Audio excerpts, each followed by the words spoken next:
Hi అండి. ఈరోజు పెరుగు దొండకాయ కర్రీ చేస్తుందండి.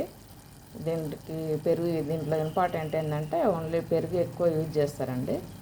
ఇది చాలా రకాలుగా వండుకోవచ్చండి. ఇది దొండకాయ కర్రీ నేను ఈరోజు ఒక రకంగా చేసి చూపిస్తాను.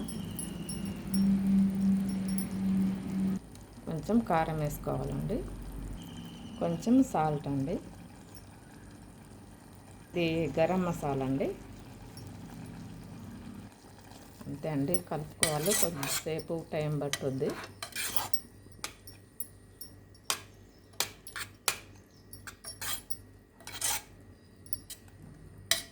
దొండకాయలో పాలు కూడా పోసుకోవచ్చు, మీగడ పెరుగు వేసుకోవచ్చు.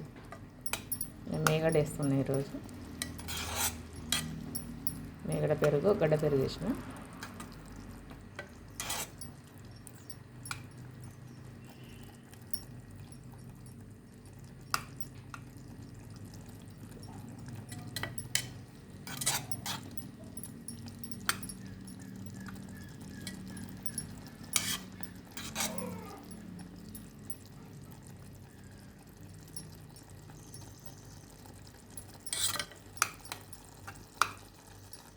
నా వంటకాలు చూస్తున్నారండి, అందరికీ నచ్చుతున్నాయా?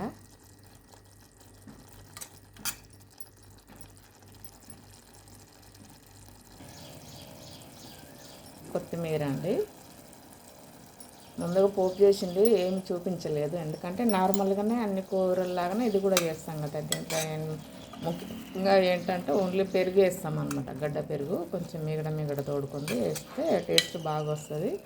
కారం కూడా అంతగా ఉండదండి. ఇది ఒక రకంగా ఫ్లేవర్ బాగుంటుంది. సుజాత ఇండియన్ కిచెన్కి స్వాగతం అండి.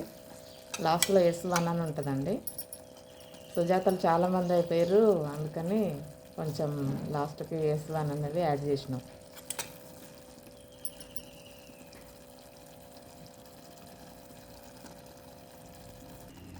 ఇంకా ఇందులో పచ్చికుడకతోటి కూడా చేసుకోవచ్చండి, ఇంకా చాలా బాగుంటుంది. అది కూడా ఒక రోజు చేస్తాను. పచ్చికుడక మన దేవునికి కొబ్బరికాయ కొడతాం కదా, అది మిక్సీ పట్టి ఆ పాలు పోసుకోవచ్చు. ఎండు కొబ్బరి కూడా తురుము కూడా వేసుకొని వండుకోవచ్చు. చాలా రకాలుగా చేయొచ్చు, వెరైటీగా. పిల్లలు నచ్చరు కదా ఒకేలాగా చేస్తే. అయిందండి, కర్రీ రెడీ అయిందండి. రొట్టెల్లోకి కానీ అన్నంలోకి కానీ చపాతీ ఎట్లా తిన్నా బాగుంటుందండి. ఇది కొంచెం ఆయిల్ ఎక్కువ పోసి నేను ఫస్ట్ దొండకాయ ఫ్రై చేసుకున్నాను. కొంచెం ఆయిల్ ఎక్కువ పడుతుంది దీనికి. అంతే అండి, దొండకాయ ఫ్రై రెడీ అయిందండి.